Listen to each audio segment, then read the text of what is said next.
નમસ્કાર, સમાચારોમાં હું છું આપની સાથે હિરલ મહેતા। સૌથી મોટા સમાચાર રાજકોટ શહેરમાંથી સામે આવી રહ્યા છે। રાજકોટ શહેરમાં ક્ષત્રિય આગેવાન પીટી જાડેજાની ધરપકડ થઈ છે। પાસા હેઠળ સાબરમતી જેલમાં મોકલવામાં આવ્યા છે। રાજકોટમાં અમરનાથ મંદિરમાં આરતી વિવાદને લઈને ધમકી આપી હતી। આ ધમકીના આધારે તાલુકા પોલીસ સ્ટેશનમાં ફરિયાદ નોંધાઈ હતી। ફરિયાદ બાદ પીટી જાડેજાની ધરપકડ કરવામાં આવી। રાજકીય કિન્નાખોરીથી ધરપકડ કરાયાના આક્ષેપો ઉઠી રહ્યા છે। ક્ષત્રિય આંદોલનનો મુખ્ય ચહેરો હતા પીટી જાડેજા। આંદોલનનો ખાર રાખીને કાર્યવાહી કરાયાના ક્ષત્રિય આગેવાનોના આક્ષેપ છે।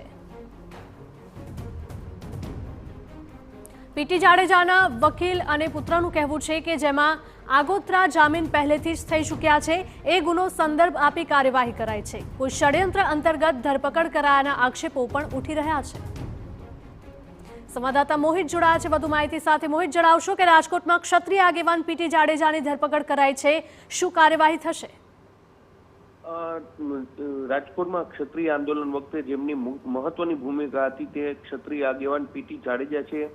તેઓને પાસા હેઠળ જે રાજકોટથી તેમને સાબરમતી જેલમાં ધકેલવામાં આવ્યા છે। આખા મામલાની વાત કરવામાં આવે તો 2 દિવસ પહેલા રાજકોટના જે અમરનાથ મહાદેવ મંદિર છે ત્યાં આરતીને લઈને એક વિવાદ છે તે થયો હતો। મંદિરના કેટલાક યુવકો છે તેમના દ્વારા દર સોમવારે મહાઆરતીનું આયોજન છે તે કરવામાં આવતું હતું। જોકે પીટી જાડેજા છે તેમના દ્વારા તેમનો વિરોધ કરવામાં આવ્યો હતો અને તેમાંથી એક જે વ્યક્તિ છે તેમને ફોન પર તેમને ધમકી આપી હતી અને સમગ્ર મામલે તાલુકા પોલીસ સ્ટેશનમાં ફરિયાદ છે તે નોંધવામાં આવી હતી।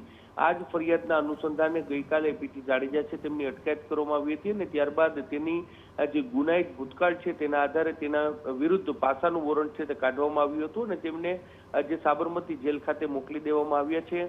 ગઈકાલે મોટી સંખ્યામાં ક્ષત્રિય સમાજના લોકો છે તેઓ પણ તાલુકા પોલીસ સ્ટેશન ખાતે પહોંચ્યા હતા અને તેમના દ્વારા આક્ષેપ કરવામાં આવ્યો છે કે જે રાજકીય કિન્નાખોરીના આધારે પીટી જાડેજા પર આ પ્રકારની કાર્યવાહી છે તે કરવામાં આવી છે। પોલીસને તમામ પ્રકારની તપાસમાં સહયોગ આપવામાં આવ્યો હોવા છતાં તેમને અંધારામાં રાખી અને આ પાસાની કાર્યવાહી છે તે કરવામાં આવી છે અને આગામી દિવસોમાં તેઓ કાયદાકીય લડશે તેવી પણ તેમના દ્વારા કહેવામાં આવ્યું છે।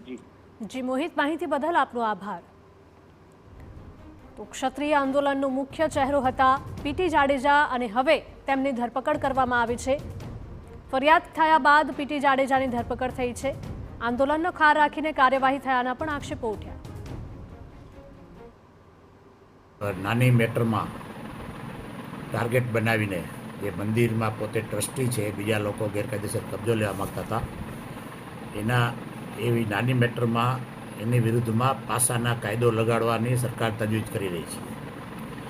આ ખરેખર બહુ દુઃખદ અને બહુ ખોટું છે ને હાથે કરીને સરકાર આ એક સુસાઇડ કરી રહી છે। બહુ બધી જગ્યાએ રાજકારણ કરવામાં આવે છે અને આ કોઈ રીતે અમે સાખી નહીં લઈએ અને પાસા કઈ રીતે, કોઈ એવા પોઈન્ટ જ નથી કે પાસા થઈ શકે। તો એ હું પણ પૂછવા માંગીશ સરકારને કે કયા પોઈન્ટ ઉપર તમે પાસા કરો છો? જી, શું હવે અપેક્ષા સરકાર પાસે? ના, સરકાર પાસે બસ એ જ અપેક્ષા કે આ જે આપ કરી રહ્યા છો, જે ઓલું કહીએ ને તાનાશાહી, જે તાનાશાહી આપ કરી રહ્યા છો, તો હજી અમે ક્ષત્રિય સમાજ ભાઈ હજી અમે બધા એક જ છીએ।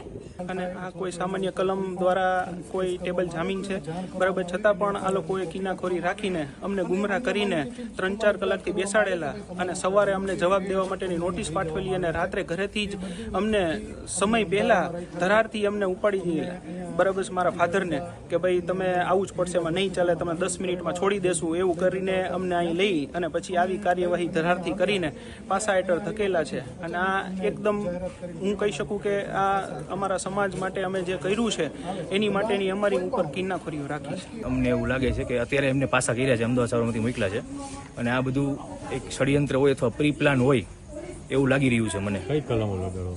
કલમો આ છે ને પાસા એક છે, એન્ટી સોશિયલિસ્ટ એક્ટ પ્રમાણે લગાડી છે અને આમાં જે એફઆઈઆર હોય એમાં ઉલ્લેખ જૂની એફઆઈઆરનો જેને કાંઈ લેવા દેવા નથી, જેમાં આગોતરા જામીન ઓલરેડી થઈ ગયા છે, એમાં હાલ એ ગુનાનો સંદર્ભ આપી અને હાલ લગાડવામાં આવ્યો છે। પણ મને એવું લાગે છે કે આ બધું પ્રી પ્લાન છે એક સાથે, કારણ કે કાર્યવાહી ઉપર સવાલો ઉઠી રહ્યા છે। કાર્યવાહી ઉપર 100% થઈ જ છે સવાલ।